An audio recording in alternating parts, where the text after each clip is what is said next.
Et alors, si mes auditeurs ou si moi, tout d'un coup, on se décide à aller acheter du Bitcoin, comment on peut acheter, le stocker, le dépenser, mais de manière... alors, je dis Bitcoin parce que... Mais n'importe quelle crypto-monnaie, hein, je ne fais pas une fixette sur celle-là particulièrement. C'est le titre de votre livre qui me pousse à parler Bitcoin, mais Et je les parle de toutes les crypto-monnaies. cryptos dans Voilà, non, mais en fait, c'est ouais, devenu tellement... Le nom de ouais. Voilà. Bitcoin est devenu tellement usuel que voilà. Ouais.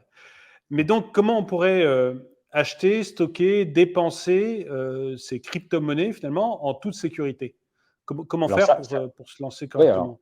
ça, je l'explique. Alors, il faut d'abord commencer par acheter, ces bitcoins sur des plateformes reconnues. Il faut pas taper «j'achète du bitcoin» sur Google et puis aller sur la première qui tombe, hein, ça peut être des arnaques. Donc il y a des plateformes qui sont reconnues, des plateformes internationales comme, Coinbase, Kraken ou Binance qui sont les 3 gros, et puis D'accord. ou des plateformes françaises, qui ont d'ailleurs le statut PSAN, décerné par l'AMF, l'Autorité des marchés financiers, qui Mhm. a un statut assez compliqué à obtenir d'ailleurs dans la bureaucratie en France, mais en tout cas, ça offre une garantie qu'on a affaire à des gens sérieux, qui ont les compétences techniques, qui ont des liquidités, qui offrent toutes les garanties techniques. Donc, en France, il y a Paymium, qui est une des plus anciennes places de marché au monde, hein. Elle s'était créée en 2011, seulement 2 ans après, la naissance du bitcoin, Paymium, et il y Mhm. a CoinHouse aussi, qui est anciennement la maison du bitcoin, CoinHouse. Donc c'est les 2 grosses plateformes, en France qui permettent d'acheter. Donc là, il y a toutes les garanties et quand on crée un compte sur ces plateformes-là et ben, c'est comme quand on crée un compte dans une banque, on voit sa carte d'identité, un justificatif de domicile et cetera. Enfin, c'est une procédure assez lourde, mais qui est nécessaire, hein, enfin qui est voilà, on peut pas acheter de bitcoin, D'accord. de façon anonyme, hein. Faut pas rêver ou alors faut être un informaticien, de haut vol et aller sur le dark web, mais bon, ça c'est et encore, enfin voilà, mais en tout cas, voilà, on fait ça et puis ensuite, on peut le laisser stocker sur sa place de marché. Et si c'est une somme importante, on peut aussi le stocker sur, clé privée, heu, un portefeuille privé, et dans ce domaine, bah, c'est une société française qui est le leader mondial, qui est Ledger, qui vend c'est une sorte de petite clé USB avec un écran et 2 boutons qu'on branche sur son ordi et qui permet de stocker ses bitcoins de façon sécurisée. Ce qui fait que même si la place de marché devait, disparaître comme ça, ben, on a ses bitcoins, voilà. Et pour les dépenser, bah, pour faire un paiement, c'est assez enfin, faire un virement, c'est assez simple, il y a une adresse bitcoin, on met ça voilà et puis on peut envoyer de l'argent très très facilement, on peut mettre une partie de son portefeuille, de ses bitcoins sur un portefeuille qui se trouve sur son smartphone. Alors ça, c'est une solution qui est moins sécurisée que Ledger, c'est-à-dire s'il y a un virus sur notre smartphone, on peut se faire piquer nos bitcoins. C'est pour ça qu'il faut mettre une petite Mhm. quantité de ce qu'on a et la partie la plus importante, on la met sur sa clé Ledger.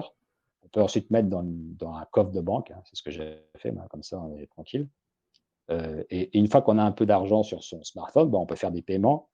Ça se fait par un QR code, c'est-à-dire que le commerce si vous allez chez un commerçant par exemple, il vous présente un QR code, qui représente le prix en bitcoin et vous ouvrez votre application, vous lisez le QR code et la transaction se fait, hein. Voilà, c'est aussi simple que ça. Et il y a des commerçants qui vendent comme En ça France un peu. en Bitcoin. En Ah En d'accord. France, un peu, alors le plus ancien en France, c'est un bar qui se trouve, près de la rue Montorgueil, enfin, c'est une petite rue perpendiculaire, c'est le Soft Bar.